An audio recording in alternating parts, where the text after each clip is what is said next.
Salut, salut les petits anges, comment ça va bien? Alors, on en manque de tuto? Aujourd'hui, qu'est-ce qu'on va faire? Une petite idée? On va travailler les marmonies. Les marmonies là, quand on chante, on fait la même chose et on fait des trucs qui sont comme les mêmes trucs, mais un peu au-dessus ou un peu en dessous. Ou beaucoup au-dessus ou beaucoup en dessous. Vous voyez ce que c'est? Les harmonies. Mais oui. Alors, c'est très simple. Les harmonies, moi, on me l'a appris de cette manière. Pour comprendre une harmonie, il faut réussir à chanter une chanson, mais pas sur la tonalité d'origine. Je ne parle pas d'octave au-dessus ou d'octave en dessous, je parle d'une tonalité différente. Je vous donne un exemple. La chanson The Rose de Bette Midler. Ça fait so la la la la la la la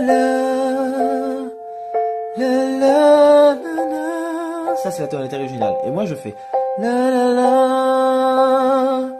la la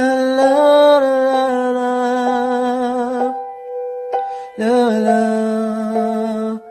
la la.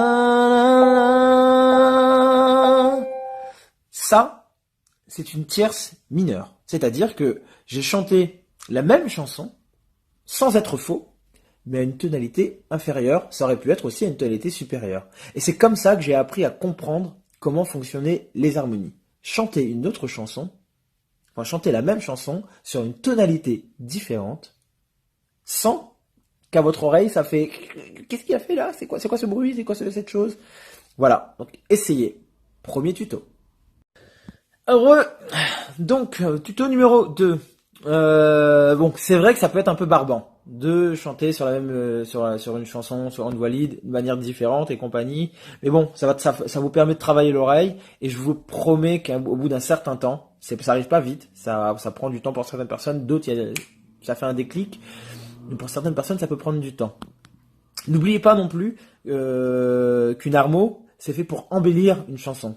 Donc, ça ne sert à rien de... Là, par exemple, on chante la chanson The Rose. Some say Rose. Ça sert à rien de faire une harmo avec la même puissance vocale. Une harmo, c'est fait pour être plus doux, c'est fait pour accompagner, c'est fait pour lisser, c'est fait pour donner de la douceur et du volume à la chanson. Donc, on va essayer de donner une nuance à sa voix pour la rendre beaucoup plus douce. Comme si que la voix principale glissait sur du velours. On va essayer. Donc on va reprendre. Ah non, j'ai oublié juste une petite chose. Pensez harmo. Donc là, la chanson, ça fait Some say love. Pour arriver à la note, à la tierce ou à la quinte, pensez à faire glisser votre note. Some. Elle est là, ma tierce mineure. C'est parti.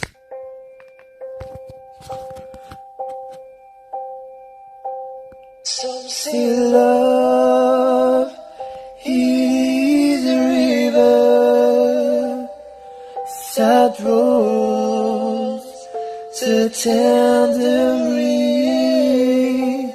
Some say love it is a reason that leads your soul to blame. Salut, salut, salut! Tuto numéro 3! Maintenant, je vais vous apprendre la quinte. La quinte, qu'est-ce que c'est? C'est une tonalité qui est juste au-dessus de la tierce, mais en dessous de l'octave du dessus. Donc, tout à l'heure, si vous vous rappelez bien, on a fait Some say love, some say love, da da da da. Ça, c'était la tierce. Et maintenant, on va passer sur encore une note au-dessus qui va donner encore plus de profondeur à ce qu'on fait. Allez voir. Some say love is a river that flows to tender rain. Some say love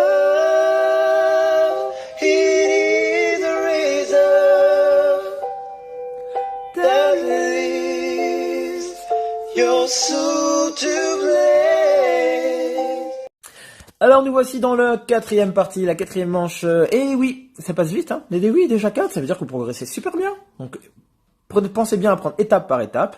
Maintenant, on va mélanger les deux. On va passer d'une harmo à une autre. Et c'est un peu difficile. Je viens de recommencer au moins 3-4 fois déjà.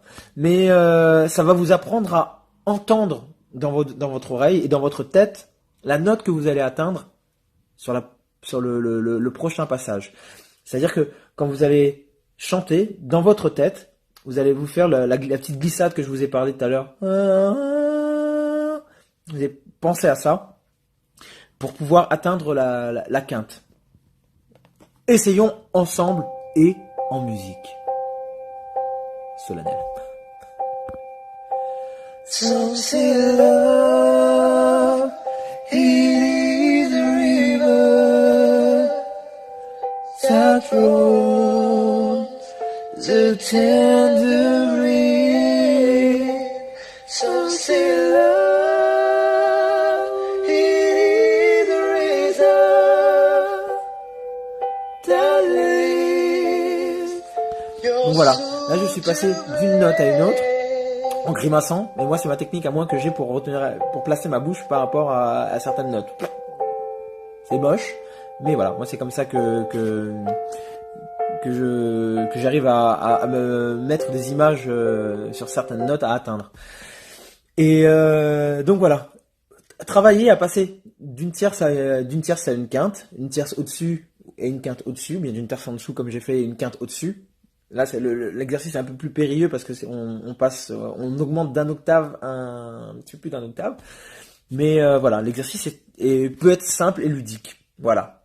Bon courage, amusez-vous bien. Me voici donc au tuto numéro 5. Paf, en pleine gueule. Oh putain, j'en peux plus de moi. Bref, voilà, maintenant je vais vous montrer ce que ça donne, une tierce, une quinte et une lead en même temps. Vous allez voir que ça devrait ressortir plus ou moins harmonieux à l'oreille. On devrait pas faire un truc comme ça, tu vois. Il y a des trucs où parfois où tu t'écoutes, qu'est-ce qui s'est passé, ah, tu t'es cogné les pieds dans le coin de la porte ou bref, il est lourd. Donc voilà, donc je vais vous montrer ce que donne une quinte avec une tierce et une voix lead.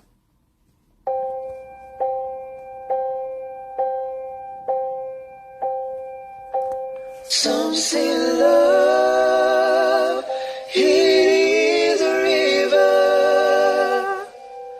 that draws the tender reed. Some say love, it is a razor that leaves your soul to blame. Donc voilà, ça donne un côté relativement joli. Après une harmonie, il faut pas en faire tout le temps non plus. Il faut savoir où les placer pour donner de l'âme à la chanson. Là, j'ai fait sur le début, ça aurait pu être au milieu de la chanson, ça aurait pu être sur le deuxième couplet, mais il faut savoir la placer judicieusement pour lui donner de la valeur. Parce que pour faire une harmo, c'est pas forcément une bonne chose. Et je sais de quoi je parle, parce que moi j'aime bien en faire, j'en fais partout, et parfois c'est pas forcément le bon truc. Voilà. 6e et dernier tuto. Je peux pas faire avec les mains, sinon je lâche tout. Je casse tout. Bref. Il est relou, lui. 6e et dernier tuto sur les harmonies. Une harmonie, c'est pas forcément une tierce, c'est une quinte. Il peut y avoir tout ce que votre imagination peut donner de juste sur une chanson. Vous allez voir, là je vais faire une note qui est relativement très linéaire, mais qui va apporter beaucoup de profondeur à cette chanson. Vous allez voir. Some say love, it is a river that draws the tender reed. Some say love, it is a razor that leaves your soul to blame. Voilà, donc vous avez vu, une note qui est très très linéaire, donc j'ai fait ça, ça aurait pu marcher aussi à l'octave au-dessus pour les filles. Donc voilà, n'hésitez pas à faire jouer votre imagination tant que à votre oreille, la chose ne sonne pas faux. Après, cette harmonie que je viens de faire, parfois on peut se dire, il y a quelque chose qui cloche, mais je vous enverrai le tout en explication et 4 voix ensemble. Ciao.